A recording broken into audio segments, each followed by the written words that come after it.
I'm very happy to tell you guys about some of the work we've been up to using halogenases for CH bond functionalization. And this is a project that has been a part of our work in the center since day one.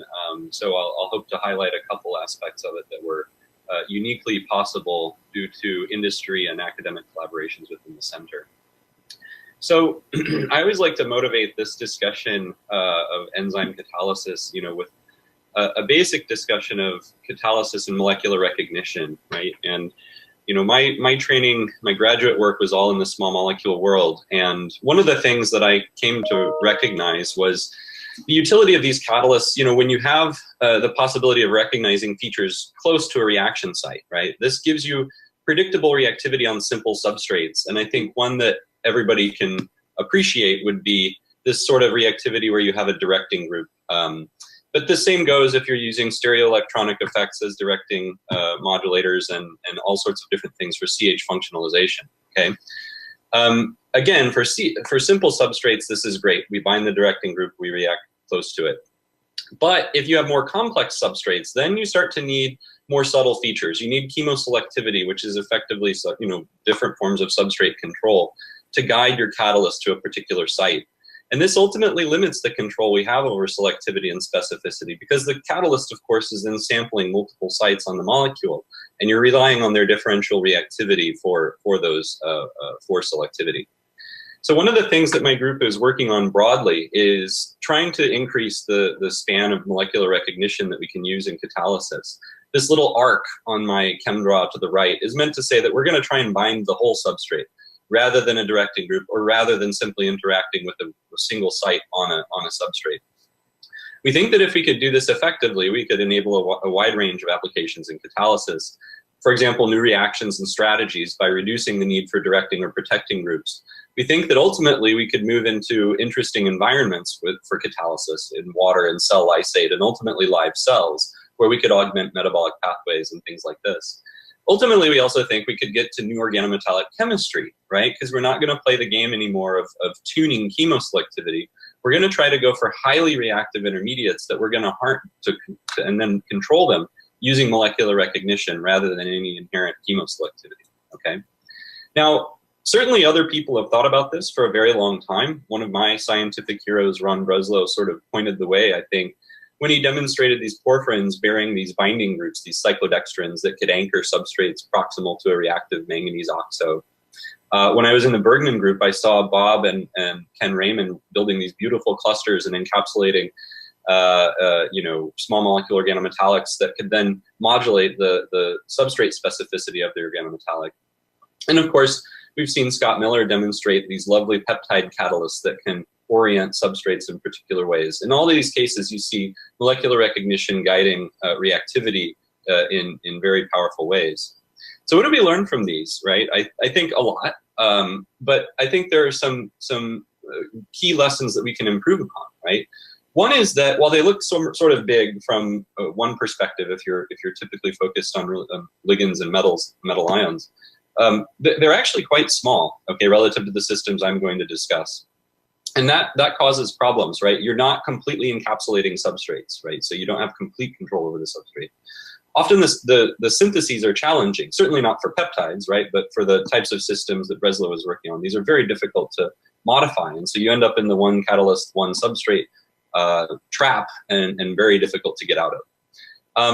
Often you also see molecular recognition dominated by a particular type of intermolecular force. For example, hydrophobic interactions on the left. You have to have cationic guests in the middle, and then hydrogen bonding on the right. This ends up limiting the scope of substrates. If you don't have that one feature in your molecule, it's not going to work anymore. I think also there's the missed opportunity. None of these systems give you control over the dynamics, right? So perhaps you need a different conformation for substrate binding than you need for catalysis, or different conformations throughout a catalytic cycle. And it would be great to control all of that. Okay, so given all of those things, my group is focused on using enzymes for CH functionalization for some time. We love these because they're genetically encoded, microbially produced, so there's no synthesis. You have extensive redundant, and as I say, dynamic molecular recognition, meaning we bind whole substrates, and we can do that dynamically. We can therefore recognize features distal to reaction sites inherently, right? And this leads to the ability to override the inherent reactivity of the substrate. right? You generate a reactive species, and it's not necessarily the fact that it reacts with the most reactive site on a substrate. It's that it only has access to specific sites on the substrate, thereby giving you unique selectivity. And I'll show specific examples of that later. We think this is particularly powerful if you want to think about non-directed CH functionalization. Okay, and I think if you look in nature, we're not there yet, you know, in the lab, I think, but if you look in nature, the many examples of complex molecule oxygenation are just, you know, amazing. For example, in the taxol biosynthesis, we see this taxidiene molecule converted to this highly oxygenated intermediate in an antioselective, site-selective fashion, and I think it's just remarkable. Okay, so that's where we would want to be, but for any reaction of any CH bond, right? That would be the big goal. So how do you do that, right? This is a big challenge. And the tool, of course, that you have when you're using enzymes is directed evolution. And this is basically an iterative process of mutagenesis and screening that we can use to modify enzyme function. It allows for rapid optimization of pretty much anything you might want to do. Now, you might say, well, wait a second, selection or screening and assays, this is what we do in the lab all the time. And it's true. So I always like to show this. This is a figure from my PhD thesis where I say conceptual evolution of ligands, right? But there are some really important differences that folks should appreciate. First of all, when I was doing all this work, it was all, multi-step air-sensitive phosphine synthesis. It did take 5 years, there's that. And the more important fundamental issue is what I note at the end, and this gets back to the small size issue for a lot of catalysts. What if that distance that I show in my molecule was suboptimal? What if I actually needed half a methyl group in one of those ring spans, right? You can't get that. If you have a larger scaffold, you can get fractional distances due to small changes in structure distal from the site that you're actually interacting with a metal ion or a substrate, okay? So these are all important features to consider. Now, the overall workflow is as shown, right? We start with a plasmid in the upper left. We can generate libraries of our plasmid. This is the gene that's encoding our enzyme. We can put those back into vectors that we can use to transform E. coli, getting us over to plates on the right of the screen. We can pick colonies, array those colonies into 96-well plates.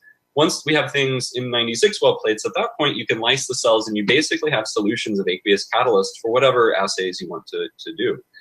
We typically use chromatography. We follow Merck's lead and do a lot of high throughput electrospray mass spec, and I'll show some of the workflow for that later. And then we can pick hits and go about this cycle, and you iterate until you get the activity you want. Okay, so that's the basics of what we're doing, and we wanted to see if we could use enzymes then for generalizable non-directed CH functionalization. What I mean here is we're not going to go for one catalyst that does everything. I think that's not a reasonable goal. Okay, what you need is the ability to take a catalyst, right, that it has good activity on something, and then rapidly optimize it for the application you're interested in. Okay, so if you're going to do this, you have to have a place to start, and where we started was this enzyme RebH. It's a halogenase that natively halogenates tryptophan at the 7 position. The way it does this, it's an FAD-dependent enzyme, so those enzymes bind FAD, generate a peroxy intermediate, an FAD peroxide, right, hydrogen peroxide, that reacts with halide to generate HOX. Now, that can diffuse through the enzyme, where it reacts with a lysine residue to form either a chloramine adduct or hydrogen-bonded HOX. This is still debated in the literature. Either way, you can think of it as a halenium formal equivalent, so X+. And if you generate that proximal to an aromatic substrate, right, you can get a lot of electrophilic aromatic substitution. Now, at the right of the screen, you see from the crystal structure of RebH bound, or tryptophan bound to the RebH crystal structure, you see tryptophan oriented in the enzyme in a particular way, and I've drawn an arrow to the 7 position. And the important thing is right next to that arrow, you also see lysine 79, lyse 79. So that chloramine is generated proximal to this site, giving us our site selectivity. Now you might then say, well, wait a second, I also see a whole bunch of hydrogen bonds pointing to all the little polar groups of this molecule. So how are we ever going to get other substrates to work if it's so specific? Well, early efforts to do this claimed that non-native substrates could be halogenated, but then they didn't get selectivity that was interesting. It was just consistent with if you threw HOX at these molecules, right? So that's not particularly good. But that didn't really sit well with me. We simply, it didn't make sense, right? So we actually repeated that experiment, and I don't know what was wrong with the literature, but it was incorrect. And essentially, you can, in fact, get halogenation of a range of small molecules that are related to tryptophan, admittedly, but at interesting sites, right? So to the left of the screen, we're still getting this interesting 7 or 6 halogenation selectivity. Now you see when you really break the substrate and you get rid of all the molecular recognition that might have been conserved relative to the native substrate, now we start to see selectivity simply consistent with EAS, okay? So the point is that you can break these things. Okay, so we can work on a number of substrates. That's the native enzyme. So how do we get to new substrates? Well, the basic idea is that you screen for enzymes that have activity on gradually more and more and more different substrates. Now, the trick to this is you don't always have activity on the substrate you want, right? For example, in my little cartoon here, we didn't have activity on substrate 4 at all. There's no significant activity there. So we couldn't screen for that in lysate. But as you gain activity on gradually closer and closer substrates, you can start to pick up activity on what you ultimately want. And if you look in this chart that I've shown, right, what I'm showing is the enzyme at the far left, mutations incurred during evolution, then the method we use to introduce diversity in the substrate that we screened on.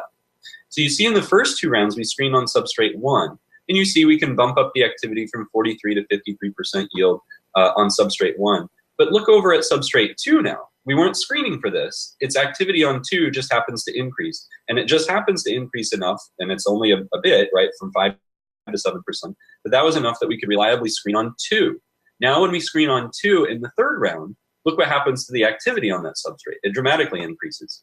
Now look over to the right, okay? You see that we bumped up activity on substrates 3 and 4 to the point where we could actually screen on 3, and then we get reasonable activities on those substrates also. So this is called substrate walking. It's a very effective way to expand the scope of an enzyme, right? So that was good to see with these particular catalysts. Now once we do that, we can then get good yields of halogenation products for a range of fairly large compounds. And that was exciting to see, right? Notice that we didn't screen on all of these compounds, right? They're related to what we screened on, but we're getting activity, substantial activity, and selective activity on things that we didn't have to use in directed evolution, okay? Now, once we had these, we demonstrated that we could take a number of different commercially available indoles and halogenate them. Just take the crude extracts from the halogenation and then run a number of different cross-coupling reactions. So Suzuki reactions, and you see some Hartwig-Buchwald type chemistry over to the right, and then some etherification also. So that was nice to see. It's a rapid way to get it, diversified compounds via the non-directed halogenation chemistry. More recently, we've shown that you can actually use these. Actually, it's a really old result that we just published, but we published that you could use these for enantioselective catalysis. So obviously, taking a page from Scott Miller's work on bisphenol desymmetrization, we're looking at this aniline chlorination here. And you see that we can get very high yields. Now again, these enzymes have not been evolved for any of the reactions you're seeing on this screen, okay? These were just enzymes we evolved in the previous campaign, and we're using them now here for these different applications. And you can see pretty reasonable ERs for this halogenation reaction in most cases. We did a little bit of engineering of the pockets for this particular case to bump the ERs above up to 95.5 in most cases. Now, once you do this, then you can kind of merge these two areas, right? We can do the desymmetrization, then we can run Larock type cyclizations to get indoles functionalized distal to the indole NH, right, which would be difficult to do otherwise. So that was an exciting thing, showing what you can do with halogenation once you evolve these enzymes, okay? Now, let's see, this thing just popped down on my screen. I don't know what that is. Anyway, the key thing that we wanted to show after we showed scope improvement was selectivity, right? So up to now, we're just taking the selectivity we get from whatever effort we've done to expand scope or find new enzymes in nature or whatever. But the key thing you have to be able to do is to tune the selectivity to get what you want in the event that you don't get that natively.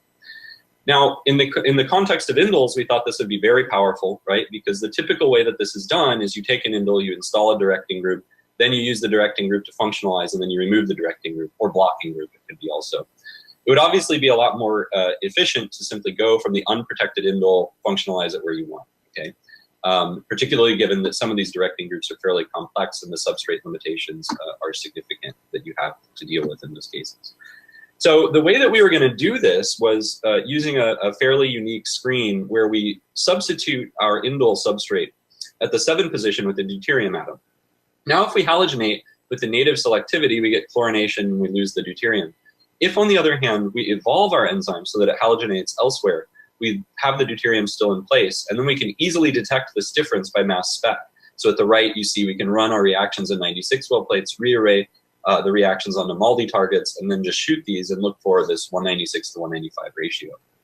So when we did that, we found that directed evolution did indeed enable systematic alteration of site selectivity. It's important to note that we're not just generating mutants and happening to find ones that gave altered selectivity. We were screening for altered selectivity, right? This is very important. So now we can directly evolve altered selectivity. You see, we start with RebH. The first sort of stop there is just generating a more efficient sub-halogenase. It was nice to see that indeed we can improve K-cat in these enzymes, right? If we really want to push them to higher activities. As you see, you walk along the lineage here, and ultimately you get over to the right where we have enzymes that give 90% 6-halogenation, and then if I move this little other screen, 95% 5-halogenation. So that was exciting to see. I don't know of any other catalysts that can be systematically tuned to give ortho, meta, and para halogenation relative to an aromatic substituent. So I was very happy about that, right?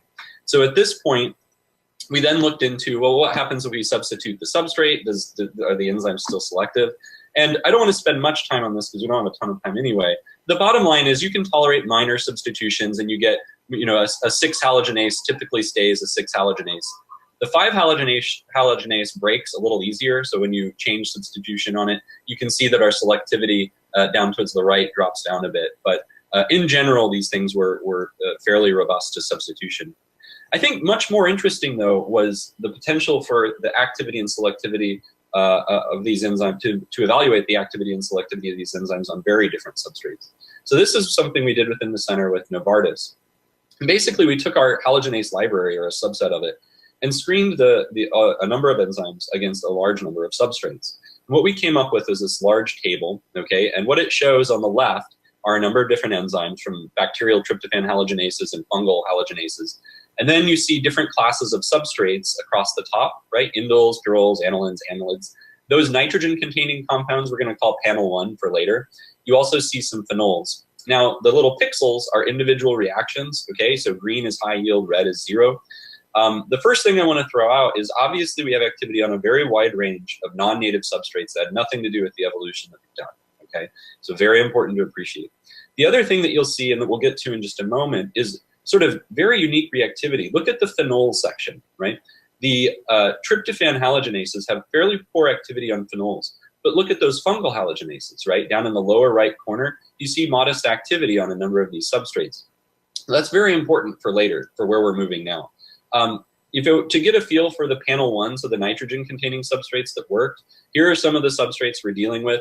You'll see in a lot of cases, a number of different sites that you could react, so ortho prime relative to aniline, for example, but we still get extremely high selectivity on these reactions. That was exciting to see. So once you get these data, you can start to interrogate, well, why are we getting these products, right? Certainly, we anticipated that electronics mattered a lot because we're doing electrophilic aromatic substitution, of course. So we used this parameter, halenium affinity, or HAL-A, to evaluate the electronic contributions to site selectivity. So you see HAL-A on the x-axis of this plot, and on the y-axis, conversion. And apparently there is crime in Maine, because there's a siren. Hold on. There we go. Anyway, so what we're evaluating here is conversion versus HAL-A. Now, as you would expect for electrophilic aromatic substitution, higher HAL-A, that is higher affinity for halenium, gives you very high conversion. So if you look over to the right in the blue box, these are panel 1 substrates on wild-type RebH, we see very high conversion. But what you don't see is a sort of like linear dependence or something you might expect, right?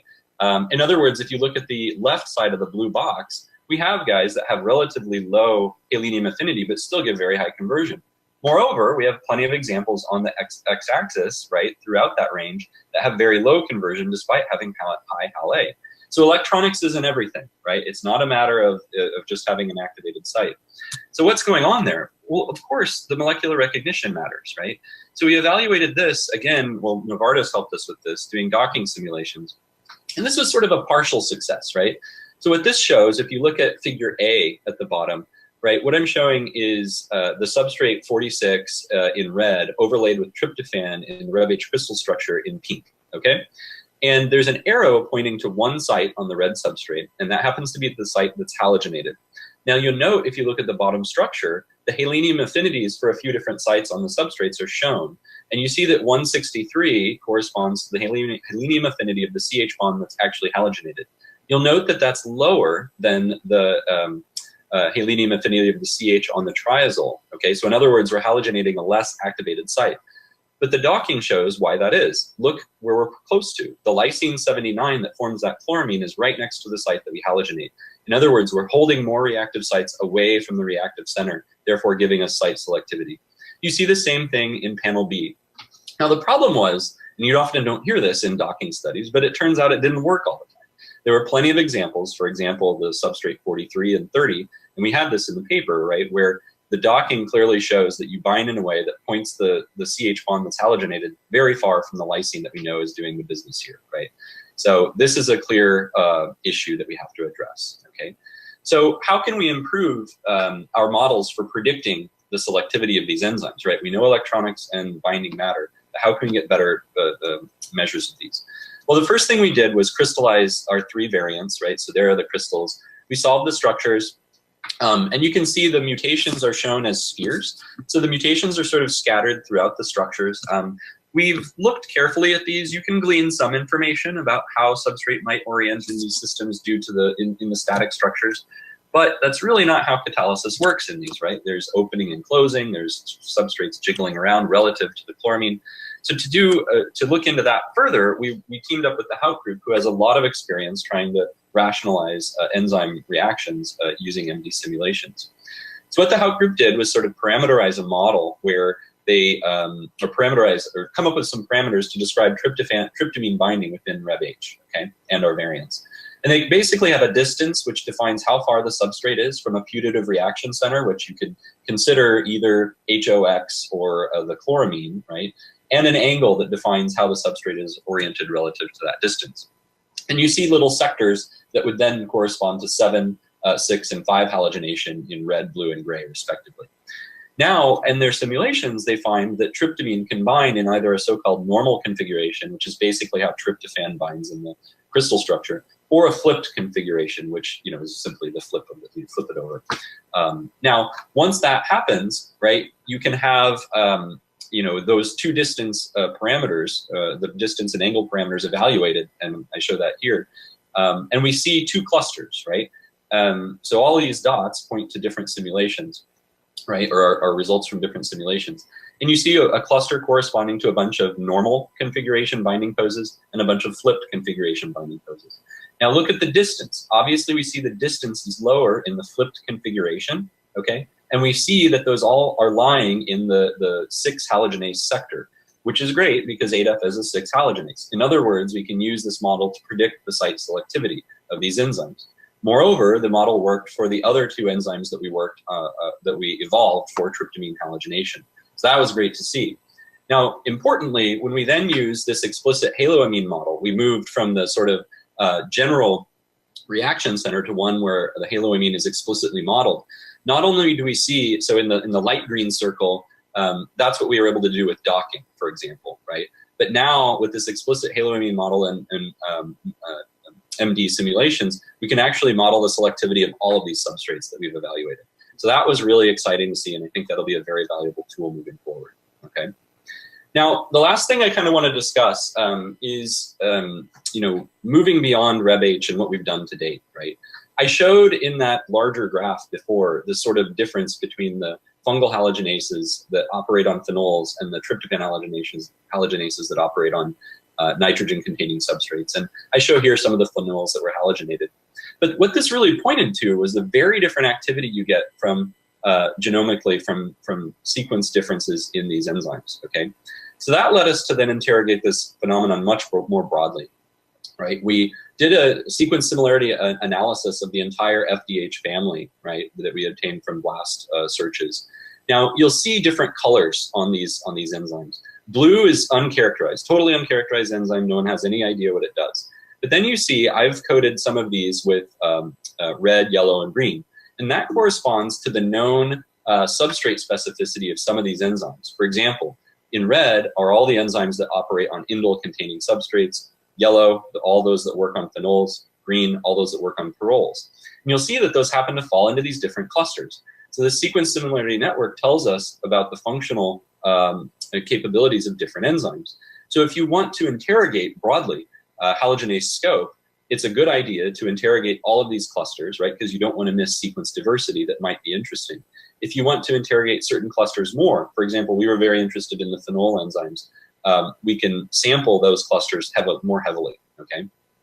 So we did that, and we teamed up with the Joint Genome Institute, right, to analyze these clusters further. So I'm going to illustrate this with the phenol cluster, okay? Once we have a cluster, we can then validate any fungal sequences we have. You have to deal with transcriptomic data to fix intron models and things like that. You can then select a maximally diverse set of sequences, which is shown in the tree to the right.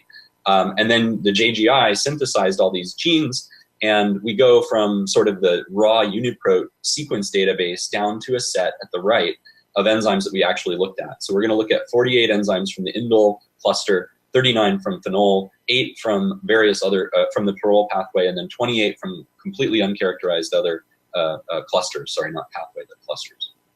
Now, once we did this, we expressed all these genes, and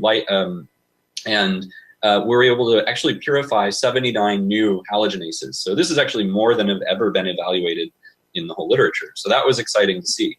Now, once you do this, you have a lot of enzymes to deal with. And the way that we assay these is we have a liquid handler. We then use mass spec with a guard column, LCMS using only a guard column, to just separate out buffer from analyte. And then we separate mass separate product and starting material to give us a very rapid conversion estimate, okay? And then we can put these into heat maps and then rapidly evaluate, do these enzymes have activity, okay? Because remember, these are all just sequences. There's no evidence that these are even active at this point. So how do you do that? Well, most of the time when people do genome mining, they're looking for particular substrates, looking for activity on particular substrates. We're explicitly not doing that, right? Our key hypothesis here is that we should be able to determine the activity of FDHs using a sort of panel of probe substrates, that is electron-rich, small electron-rich compounds, fairly low complexity. And the idea is these things should be able to get in the active site, and if they are, the enzyme should be able to halogenate them if it's actually a halogenase. We use a panel because we don't know, how things are going to bind in different enzymes. So by getting some redundancy, we hope to be able to rapidly identify new enzymes. This is very different, again, from how people typically do this, which involves looking on native substrates or trying to tease out natural product biosynthetic pathways. But the problem with that approach is you might find this amazing enzyme that doesn't work on non-native substrates, okay? Our approach inherently finds enzymes with broad substrate scope. We used a panel of 12 probes and then a range of different drugs and other compounds to evaluate activity. We actually looked at this for both chlorination and bromination, ultimately leading up to just over 9,000 reactions. So the data I'll show are for bromide. And the kind of thing you get, right, we take our substrate, we react it under these conditions in 384 well plates, and we get these sorts of data out. And what you can see if I walk you through the figure, on the left is sort of showing the complexity of the substrate. So when I say low complexity, I'm talking about the types of things we looked at with Novartis, and I show the substrates kind of to the left. Very simple compounds. And then as we go to medium complexity, we're starting to get some stereocenters and some branching. And then at high complexity, those are fairly interesting natural products now, right? Across the top, you see all of the enzymes that we've purified, and you see the subnetworks from which they came, so indole subnetwork, phenol subnetwork, etc.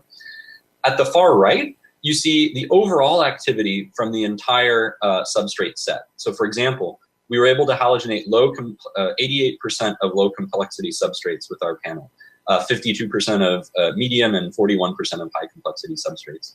You'll see RebH is in this as a control at the far left. So it's a pretty good enzyme on low complexity substrates, but it really drops off at medium and high complexity.